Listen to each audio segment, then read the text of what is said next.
Bienvenue dans le podcast des femmes qui veulent trouver leur voie. Cet espace, je l'ai conçu pour te permettre de dépasser tes peurs et vivre tes rêves, voire même de vivre de tes rêves.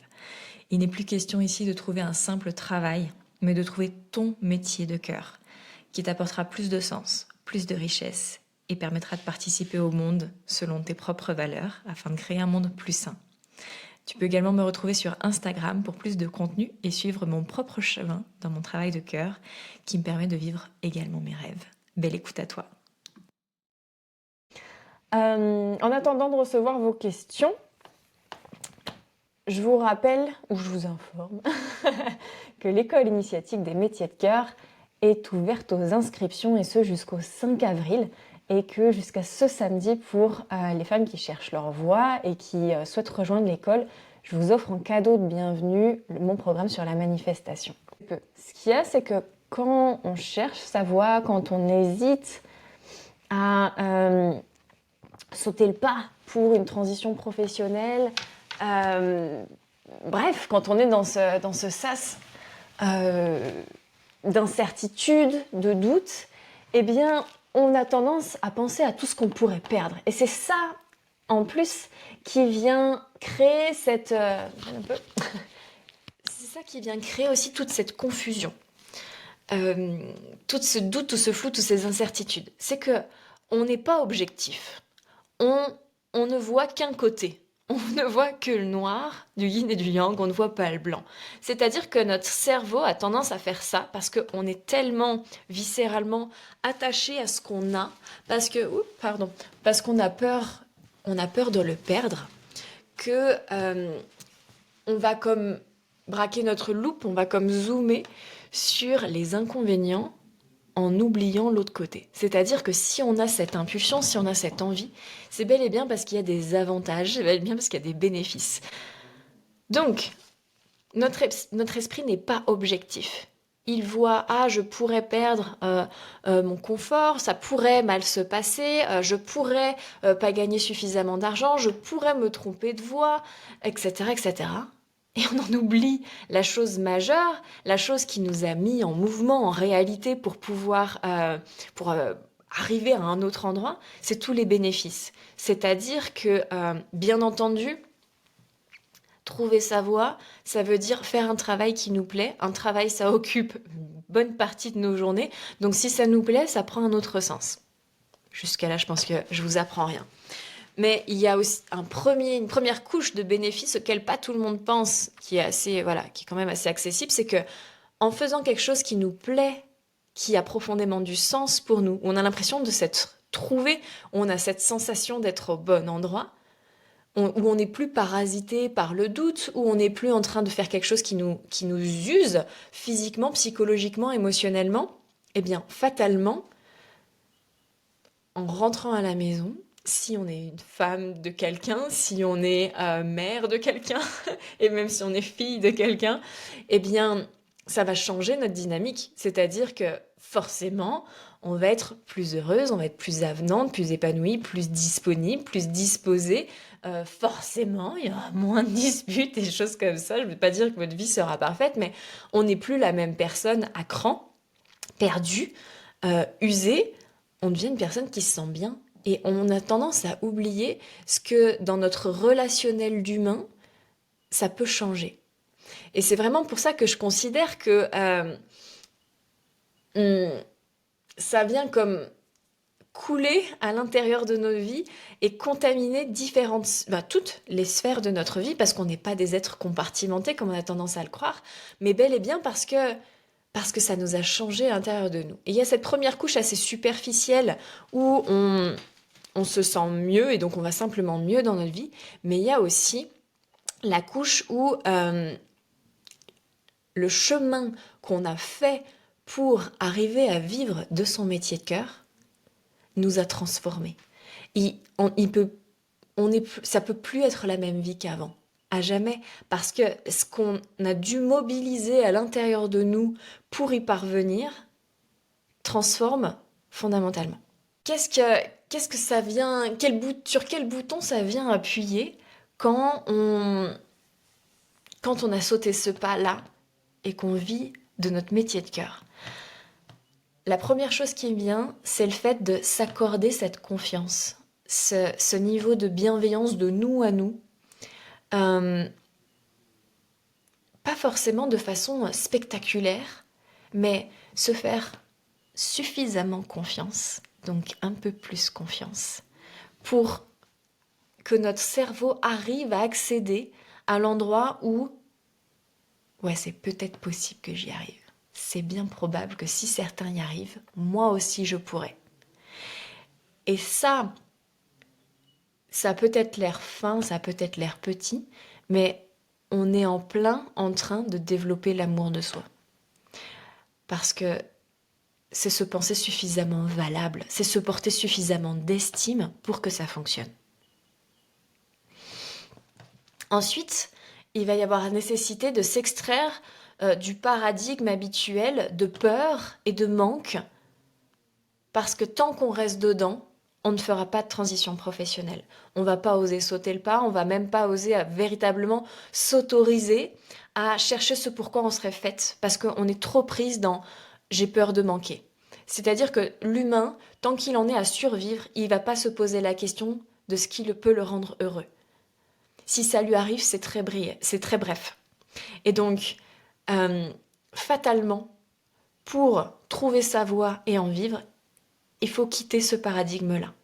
Ça ne veut pas dire que de temps en temps, on ne fera pas des allers-retours, hein, bien entendu, mais l'avoir suffisamment extraite de la peur et du manque, eh bien ça, lorsque c'est en place, ça ouvre un champ de liberté dans nos vies qui est énorme. Parce que du coup, je peux faire parce que j'ai plus peur de manquer. Je peux faire parce que j'ai plus peur de ce qu'on va dire de moi. Je fais parce que j'ai envie. Envie, je suis en vie. Ça, c'est énorme. Ensuite, il y a également le fait de développer cette relation avec notre âme. Cette conscience que oui, j'ai une âme, oui, je suis guidée par mon âme, et je peux l'entendre, et non seulement je peux l'entendre, mais si je fais ce que j'entends, ma vie va s'en trouver nettement plus fluide, plus pleine de sens, plus vibrante, plus extraordinaire potentiellement aussi. Et donc, pourquoi on a besoin de développer cette écoute à l'âme? Parce que on peut, avec notre cerveau, trouver des idées de jobs sympas. On peut avoir des déductions logiques. C'est ce que font les bilans de compétences. Ok, tu connais ça, t'aimes ça, t'es plutôt doué là-dedans, tu peux faire ça, ça et ça et ça. Mais là, on n'arrive pas nécessairement, et même assez rarement, moi je récupère des femmes qui ont fait des bilans de compétences dans le IMC, dans l'école pour trouver sa voie, parce que c'est resté sur un plan purement analytique et logique de cette humaine qui est dans ce paradigme de peur et de manque. Donc on va faire des choix raisonnables. L'âme ne fait pas de choix raisonnables. Ça ne veut pas dire qu'elle fasse forcément des choix déraisonnables, c'est juste qu'elle ne fonctionne pas par la raison. Et donc, si on veut trouver ce pourquoi on est fait, on va avoir besoin de connecter profond à l'intérieur de nous, de venir écouter notre cœur. Et parce que c'est par ici que communique l'âme. Souvent, on l'imagine très haut, très loin de nous, et à quelque part, ça n'est pas plus faux que ça n'est vrai. C'est-à-dire que c'est autant vrai qu'elle est très haut qu'en fait, elle est très profond. Bienvenue dans le monde de l'âme où les paradoxes cohabitent. Et donc, c'est profond à l'intérieur de nous qu'on va aller pouvoir toucher comme notre propre noyau dur. Le truc qui fait que tu peux pas toucher à ça. Ça, c'est le truc qui me met en vie. Ça, c'est le truc, si je suis pas payée, si ça va pas, si machin, je serai quand même debout à le faire. Parce qu'il y a comme une espèce de rage de vivre à cet endroit-là. Même pour les petites introverties comme moi, voilà, j'étais hyper timide, voilà, toute timorée, il y a un endroit en nous de feu. Ce que j'appelle cette rage de vivre. Et donc, on vient connecter avec ça, avec notre essence. C'est de cette façon qu'on va pouvoir trouver ce pourquoi on est faite. Et donc, d'avoir cultivé cette capacité à s'entendre si profondément sur le plan de l'âme, de l'entendre, de lui faire confiance, de se mettre en action depuis cet espace-là. Ok pour trouver sa voie. Eh bien, une fois que c'est acquis, une fois qu'on a fait le chemin, on connaît le chemin. Ça veut dire que tu peux continuer à prendre des décisions depuis l'espace de ton mental. Tu n'auras pas d'obligation, mais tu vas avoir cette capacité à prendre des décisions depuis l'espace de ton âme. Ça veut dire que tu vas créer des choses complètement différentes dans ta vie. Tu vas prendre des décisions qui ne répondent plus à la raison et à la logique, mais qui répondent à l'intelligence divine. Donc, c'est indescriptible et tellement vaste, je ne peux pas décrire de façon exhaustive tout ce qui peut se passer dans une vie lorsqu'on est à cet endroit-là. Et si je veux être succincte, je dirais que elle est terriblement plus profonde. Elle a un sens et elle a ce croustillant, ce mordant de la vie qui fait que on ne peut plus se trimballer comme un mort-vivant. On peut avoir des périodes de tristesse, on peut avoir des périodes de colère, mais on est viscéralement en vie. Et souvent on parle d'éveil spirituel. Moi je trouve que l'éveil spirituel, qui est ce dont je suis en train de parler là, c'est un réveil de l'humain. Ensuite, Hello Loane, ce que ça va nous demander également, pour trouver notre voie, c'est d'apprendre à laisser la peur et le mental à leur juste place. Il n'y aura aucun moment dans notre vie où on n'aura plus peur. Parce que, et c'est souhaitable, ça veut dire qu'on est bien dans notre incarnation, on est bien humaine, c'est bon, on n'est pas allé se percher là-haut où on ressent plus rien parce qu'on veut plus rien sentir, ni de bon ni de mauvais. Donc c'est une bonne chose. Et on peut continuer à avancer avec la peur, sauf que, et avec un mental qui cogite. Sauf que la différence majeure pour pouvoir trouver sa voie et en vivre, ça veut dire qu'on a appris cette compétence qui est de mettre la peur et le mental sur le siège passager et non plus le siège conducteur. Ça veut dire qu'on n'est plus en train de guider notre vie depuis l'espace de la peur, du contrôle, des projections dramatiques, mais on est en train de diriger notre vie depuis un espace inspiré, divin, qui résonne avec le plan de l'âme, et dans notre humanité, dans notre corps, on peut complètement avoir peur.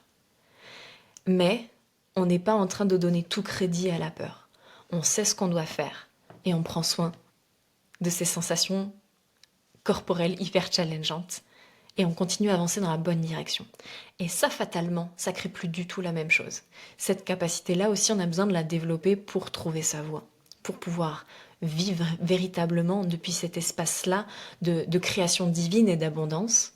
Donc, encore une fois, quand on sait faire, on n'a plus qu'à reproduire.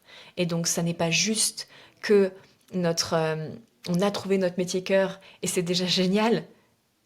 C'est qu'on a développé comme une autre humaine presque. Cette humaine qui a musclé, oui, qui a, je sais pas devenue superwoman, mais presque, parce que c'est la même personne, seulement elle a comme poussé le volume plus fort à des endroits qui sont de sagesse beaucoup plus grande. Vous savez, on utilise une très petite partie de notre cerveau. Et bien là, en fait, ce dont je vous parle, c'est d'aller pousser le volume des parties qui servent à rien et qui sont ouf. Hello pour les nouvelles arrivées, posez-moi vos questions dans les commentaires, tout ce qui vous vient, tout ce qui peut vous tracasser en ce moment, qui peut être en lien avec trouver sa voie, le sens de sa vie, une vie de femme, bref. Posez-moi vos questions, je me suis connectée pour ça. Je papote en attendant.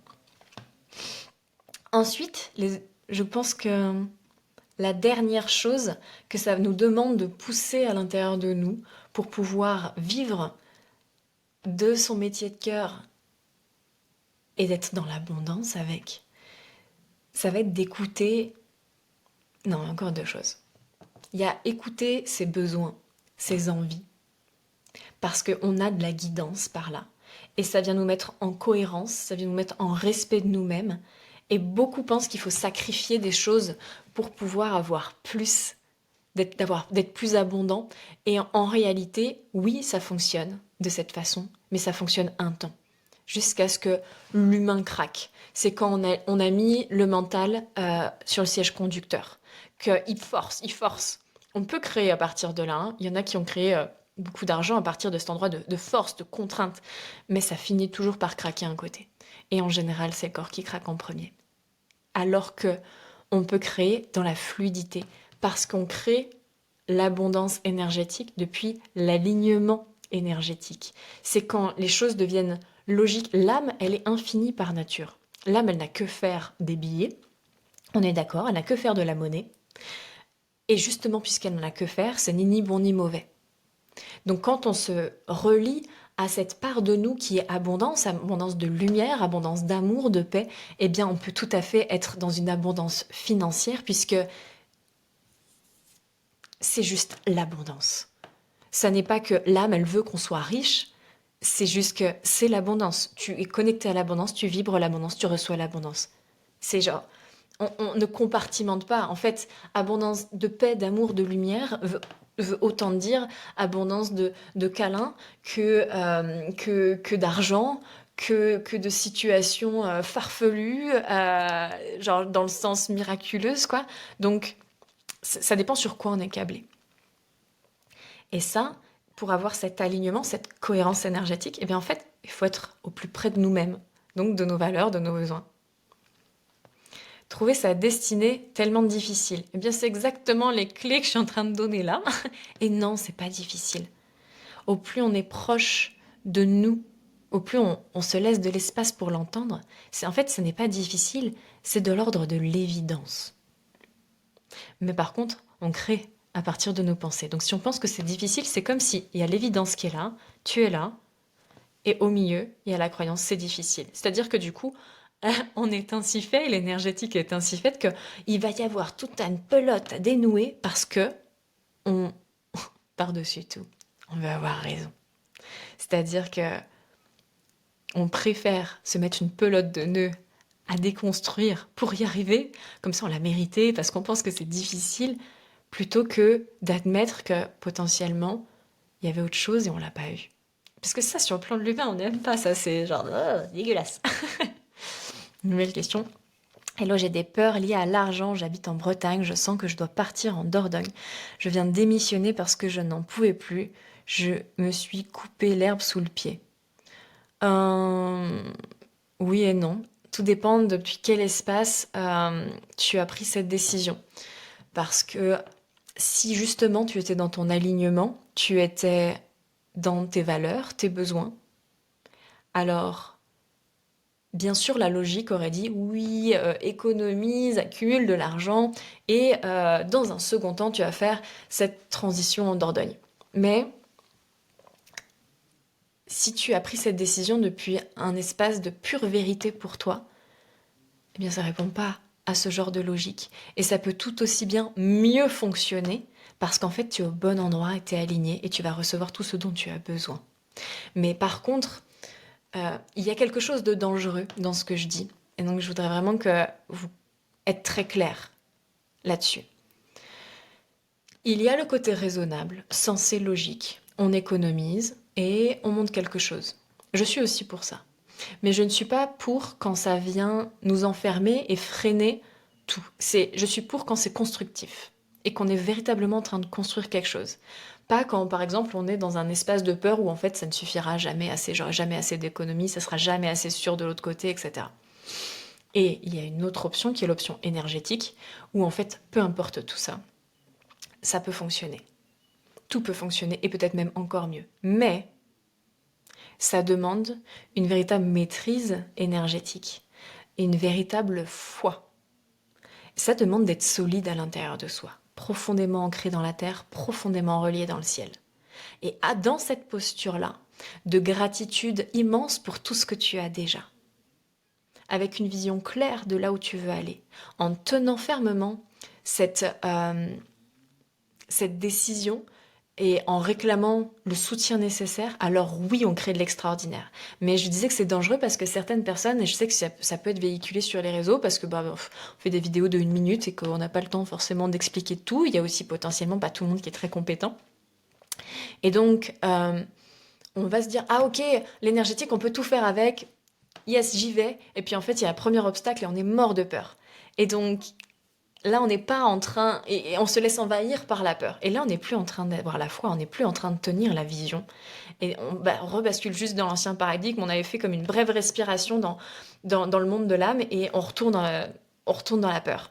Et donc là, c'est dangereux si on va potentiellement pas créer ce qu'on aimerait. Parce qu'on est comme un peu trop enfantin, on n'a pas encore une véritable maturité énergétique. On est comme un peu trop incontinent de nos pensées. C'est quelque chose qui va se muscler, mais voilà, si tu as l'air d'avoir fait ce saut-là, eh bien rejoins l'espace 2 fois. J'aimerais reprendre mon activité kinésiologie, communication animale énergétique, mais ça ne me permet pas d'en vivre tout de suite. Et alors, en Dordogne, il y a du travail aussi, comme partout ailleurs. Il y a du travail sur le territoire de la Dordogne, il y a du travail en ligne. Il y a abondance de situations pour te ramener de l'argent. Rien que ça. Donc en fait, tout va bien, t'es à l'abri. C'est juste la Dordogne, tout va bien. Et par rapport à ton souhait de retourner dans la kinésiologie, c'est un ressenti, une intuition quand je me relie à ce que tu partages, c'est que à minima, va falloir croire que tu vas pouvoir réellement gagner largement ta vie avec. Oui, c'est clair que c'est pas en arrivant en Dordogne et en ouvrant un cabinet que du jour au lendemain, ton carnet de rendez-vous va être plein. Mais est-ce que tu mets les actions en place pour crouler sous l'argent avec ton métier de cœur? Ou est-ce que tu tâtonnes et tu vois et puis tu trouves que t'as vraiment pas assez de chance? Parce que c'est pas du tout une critique, je veux vraiment pas te faire sentir un jugement parce qu'en fait il n'y en a pas. Mais pour être clair dans mes propos, tu crées avec ce que tu émets comme fréquence. Et là quand je te lis, je lis pas, et on a le droit à ça, hein. Je lis pas oui je vais y arriver, oui je suis soutenue, oui je vais avoir tout ce dont j'ai besoin et plus encore. Et on a le droit d'être fatigué, d'en avoir marre, on a le droit d'avoir peur. Et c'est important de profondément en prendre soin, mais avec cette conscience de ne pas croire tout le drama que se raconte notre cerveau à cet endroit-là et d'aller tourner notre regard vers notre plus belle réussite. Karine, comment changer son état d'esprit?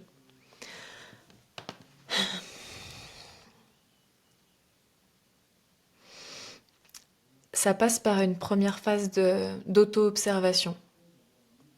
On ne peut pas changer d'état d'esprit si on ne voit pas ce qui nourrit négativement notre vie actuelle. Moi, l'exercice que je te proposerais, ça serait de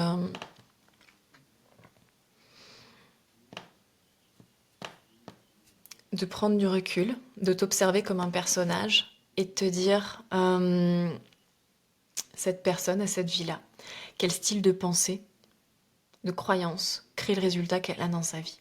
Et là, ça va te donner plein d'idées sur ce sur quoi travailler. Et ensuite, ça c'est un travail que je fais avec mes clients, tu inverses tes pensées. Tu cherches une pensée qui va dans le sens de ce que tu veux nourrir pour arrêter de nourrir ce qui est en train de te flinguer. Et c'est quelque chose vraiment à nourrir au quotidien. C'est un nouveau brossage de dents, tu vois, un nouveau brossage de cheveux, que sais-je. C'est quelque chose qui va être nécessaire d'entraîner et de répéter. Et moi, je continue à faire ça quotidiennement, mais il y a des croyances sur lesquelles j'ai bossé il y a 5 ans, que des fois, j'ouvre mes carnets de notes et je suis là, ah ouais, tu pensais ça? Dingue. Donc, tu vas juste être de plus en plus bien et de plus en plus épanoui, une vision de plus en plus solide, mais ça, c'est de l'entraînement. Comment je peux voir ça différemment? Comment je peux voir ça dans le sens de là où je veux aller? Et on a les réponses corporelles. Tu te sens bien, tu es en train de penser aux bonnes choses pour aller là où tu veux aller. Tu te sens pas bien, tu n'es pas en train de nourrir les bonnes choses. Et c'est une discipline, pour moi c'est vraiment un art, c'est une maîtrise à développer. J'ai bien noté, merci, gratitude, foi, demande à l'univers, maintien de ma vision. Yes. Non, je ne mets pas les actions en place, je tâtonne, je ne sais pas par où commencer, je ne sais pas quelle serait l'action qui ferait bouger. Potentiellement, il n'y en a pas qu'une. Ce que tu peux faire, c'est de demander. Tu demandes à l'univers d'être guidé pour voir ce qui serait bon de faire. En fait, il n'est pas forcément question de faire beaucoup d'actions, mais de faire les actions depuis le bon espace. Est-ce que je peux trouver la bonne personne pour me guider? Est-ce que ça dépend en fait de l'ampleur des chantiers à faire à l'intérieur. Est-ce que... Bref, montre-moi. Tu peux poser cette attention avant de t'endormir, d'avoir une réponse claire. Et tu reposes la question, comme ça ton inconscient travaille la nuit, tu vas avoir les images qu'il faut. Tu poses l'intention d'avoir ta réponse. Et néglige pas le fait d'aller te renseigner auprès de ceux qui sont déjà arrivés là où tu veux être, parce qu'ils connaissent les raccourcis. Comment avoir la foi, c'est faire confiance à l'univers. Comment avoir la foi? Ça, c'est une grande question parce que c'est pas quelque chose qui peut se manufacturer. Moi, je suis pas quelqu'un qui ait la foi naturellement de base. Ce que j'observe chez moi, c'est que je me propose régulièrement l'option de la foi. Je le fais depuis des années. Et il y a de plus en plus souvent l'évidence de la foi qui arrive. Comme si, moi, la façon dont je le vois, c'est j'ai développé les connexions neuronales. J'avais scepticisme, c'était une autoroute. J'ai pris optimisme et foi. Et puis au début, c'était un petit chemin de merde où on se cassait facilement la gueule. Et puis en fait, à force de prendre le chemin, il est devenu de plus en plus large. Et l'autoroute, elle était de plus en plus dégradée. Et parfois, il m'arrive de prendre l'autoroute dégradée. Mais c'est pas grave parce que le chemin de la foi et de l'optimisme, il est devenu de plus en plus vaste. Il va pas se dégrader en deux. Parce que j'ai tellement fait pour marcher dessus. C'était Compostelle. Et donc, pour moi, ça a été un entraînement. Ce qui fait que même là, il y a 2 jours, je me suis dit, waouh, j'ai médité, j'ai vu des choses assez challengeantes en ce moment. Comme souvent depuis ces derniers mois quand même. Et je me suis reliée, moi il y a une entité énergétique qui me fait profondément sens, qui me fait vibrer, c'est Yeshua, c'est donc l'entité énergétique du Christ. Et, et je lui ai dit, montre-moi comment avoir la foi encore plus fort. Et déjà j'ai senti quelque chose d'hyper fort pour moi, c'est que le Christ il n'était pas quelque part là-haut, il était profond dedans. Et j'ai senti ces tonnes d'amour, mais d'amour feu, d'une puissance qui pourrait, j'allais dire tout ravager, mais dans le bon sens, qui pourrait comme tout éradiquer dans ma vie, dans le monde. J'ai compris, j'ai ressenti corporellement pourquoi on dit que le Christ, il a rendu la vision à un aveugle. Parce que cette puissance d'amour peut tout. Et donc je l'ai senti en moi. Et je me suis dit que j'avais fait du chemin pour pouvoir ressentir ça. Et ça m'a imprégné fortement toute la journée qui a suivi. Et puis ça continue, mais là c'est comme si c'était devenu un peu plus discret et presque plus intellectuel. Mais je marche sur ce chemin quotidiennement. Et moi, mon chemin de personne qui n'est pas la foi naturellement, c'est ça. Il y en a pour qui c'est une évidence. Et je crois que les personnes qui naissent dans des familles où il y a une foi forte, c'est comme si elles avaient direct les bonnes connexions neuronales et que c'est plus facile pour elles. Il y en a qui ont certains aspects de leur corps énergétique qui sont plus câblés sur certaines choses et pour qui c'est plus simple. Si toi tu fais partie de celles qui n'a pas naturellement la foi, qui n'a pas naturellement confiance en l'univers, marche sur ce chemin. C'est un dévouement. C'est-à-dire que quel sens tu veux donner à ta vie? Tu peux choisir que ça soit celui-là, moi c'est celui que je choisis. En attendant des nouvelles questions, je poursuis sur le fait de, quand tu te lances pour trouver ta vocation et pour pouvoir en vivre, toutes les boutons que tu vas devoir monter comme volume pour pouvoir que ça fonctionne et quel impact ça a positivement dans le reste de ta vie. C'est un peu ce qu'on a vu là, c'est vivre davantage depuis le plan de l'âme. Développer cette capacité à aller chercher de l'information en marchant dessus, créer sa connexion pour que ça devienne de plus en plus une évidence. Et donc quand on a réuni tout ça, s'accorder plus de crédit, de confiance, de bienveillance, s'extraire du paradigme du manque et de la peur, développer l'écoute de son âme, mettre en application aussi ce qu'elle nous souffle, remettre la peur et le mental sur le siège passager et non plus conducteur. Respecter ses envies, ses besoins. Eh bien, tout ça qu'on a fait pour arriver à trouver son métier de cœur, ce sont désormais des choses qui sont acquises en nous. Prenez juste une seconde pour sentir tout ce que ça change dans une vie. C'est le jour et la nuit. Et il y a une des personnes qui est rentrée dans l'EMC, dans la première cohorte, qui a fait un témoignage. Il est sur la page de l'EMC. Elle disait que elle a trouvé sa voie. Elle a des projets plein le cœur et c'est chouette. Mais elle s'est trouvée elle. Elle a développé une relation beaucoup plus apaisée avec son mari. Elle est en capacité de profiter véritablement du temps qu'elle a avec ses filles, et qu'en fait ça, c'est encore plus précieux. Et c'est ça ce dont je vous parle. C'est que pour moi, à travers de l'école initiatique des métiers de cœur, oui, je vous accompagne à trouver votre voie. Mais mon truc, moi, dans les coulisses, c'est que je veux guider chacune d'entre vous vers une vie dont elle est amoureuse. Je veux que le plus qui nous est humainement possible, chacune, nous aimions profondément notre passage sur Terre. Il n'a pas à être que souffrance. Il n'a pas à être que compliqué. Il peut être merveilleux, mais on ne sait tellement pas comment faire, on ne sait tellement pas comment s'y prendre. Et finalement, c'est pas si compliqué.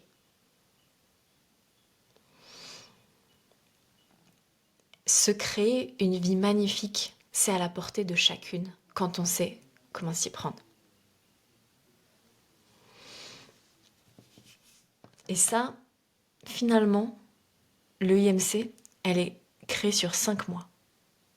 C'est long et c'est court, 5 mois. 5 mois pour se reprogrammer, faire un virage en tête d'épingle dans sa vie. Moi, je trouve ça rapide. Surtout quand on sait avec quelle profondeur c'est fait. J'ai vu qu'il y avait d'autres questions, je vais y répondre. Je vous fais un point sur l'EIMC, et après je reprends les questions. L'EIMC, elle est ouverte aux inscriptions jusqu'au 5 avril. C'est une école qui accompagne les femmes, pour le moment uniquement les femmes, à trouver leur voie au travers d'un processus énergétique et initiatique.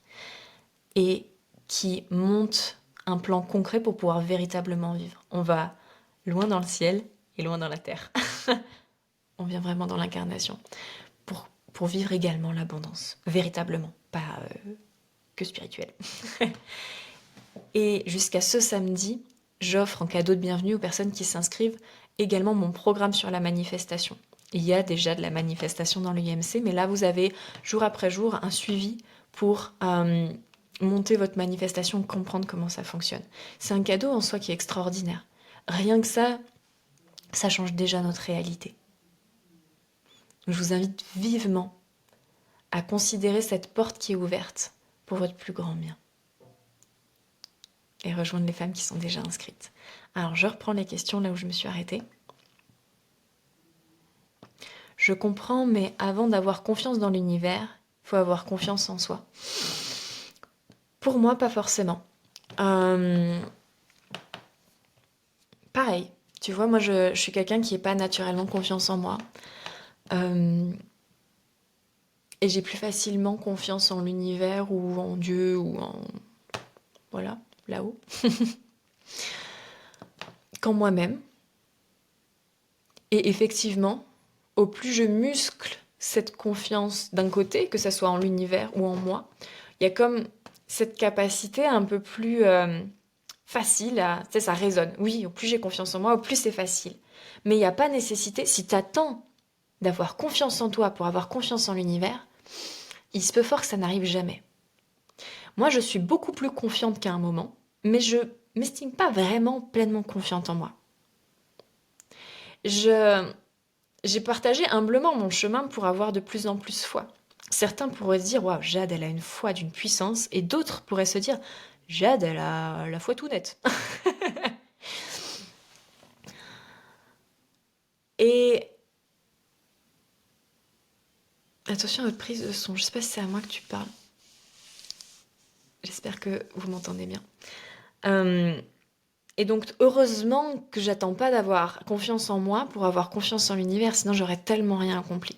En fait, c'est là un peu pour moi les limites du développement personnel, c'est qu'on est devenu bonne en analyse. On comprend les concepts, on comprend l'auto-sabotage, on comprend la peur du rejet, le syndrome de l'imposteur. Mais on peut se laisser bloquer par ça. Ah, j'ai compris. En fait, j'ai pas confiance en moi. Et oui, c'est pas facile de se lancer quand on n'a pas confiance en moi. Du coup, voilà. Mais en fait, si tu restes là-dedans, tu pourras pas créer. C'est bien de comprendre, mais il faut pas être prisonnier de ça. En fait, le développement personnel, pour moi, c'est une marche. C'est qu'on est passé d'une espèce d'état d'inconscience à une conscience de soi. Développement personnel, ça parle de notre personne. Et certains s'arrêtent là. Ma foi, c'est mieux que la marche d'avant. Seulement, il y a plein de marches derrière. Et donc, tu peux vraiment voir que, oui, j'ai pas confiance en moi. Maintenant, peu importe. Je sens qu'il faut que j'aille là-bas. J'y vais. J'y vais tremblotante. J'y vais ridicule. J'y vais en faisant de la merde. J'y vais. Parce que comment je vais avoir confiance en moi? En le faisant. Là où il y a des endroits où tu as confiance en toi. Il y a des endroits où c'est facile pour toi. Sur les choses que tu fais quotidiennement. Tu te poses pas la question si tu as confiance pour te brosser les dents. Tu fais ça. Il y a plein de choses que tu fais sur lesquelles tu as confiance. Parce qu'il y a une répétition. On n'a pas confiance en nous quand c'est quelque chose de nouveau. Et donc, il y a juste à le faire plein de fois pour avoir confiance en nous. J'ai aussi fait le choix de stopper mes antidépresseurs. Combien de temps je dois attendre pour faire des soins énergétiques? Chaque énergéticien a sa propre façon, protocole. Moi, je donnais des soins énergétiques en cabinet pendant plusieurs années et peu importe, je donnais des soins également aux gens qui étaient sous antidépresseurs. Ça dépend avec qui tu travailles. Pour moi, c'est au-delà de tout ça. En médecine chinoise, on prend le pouls pour comprendre ce qui se passe à l'intérieur énergétiquement au niveau de chaque organe. On voit bien que, d'après ce que la personne nous décrit, et un pouls de personne qui a pris des antidépresseurs, on voit qu'il y a comme une incohérence. Parce qu'effectivement, il y a un produit en plus. Ça n'empêche pas de l'aider. Et donc, un soin énergétique, c'est comme si l'antidépresseur faisait partie de toi, comme la contraception, comme même les plantes qu'on peut prendre en tisane, elles viennent modifier notre chimie intérieure. Donc, si t'attendais d'être pur à 100%, pour être aidé, ça serait quand même compliqué. Après, on est d'accord qu'entre prendre une camomille et prendre de la cocaïne, on va pas avoir le même boulot énergétique à faire. Et peut-être que l'énergéticien qui est en face de toi, il est peut-être pas assez solide pour ce niveau-là. Peut-être qu'il est super solide pour le niveau verveine. Je rigole, je pense pas qu'on en soit à ce point-là. Mais peut-être que le niveau antidépresseur, pour lui, c'est trop. Là où certains vont être bons jusqu'à des drogues super dures et ramener des gens de très très loin. Donc pour moi, il n'y a pas de règle. Il y a à voir avec qui tu es en interaction. Yes. Bon, ben je vois qu'on a terminé pour les questions. Pour ton écoute. Si ton cœur est ouvert à soutenir mon travail et à aider à l'expansion des messages qui sont diffusés dans ce podcast, sache que si tu laisses 5 étoiles sur la plateforme et encore mieux un petit commentaire que je me régalerai à lire, il aura un énorme impact positif pour moi et je t'en remercie d'avance.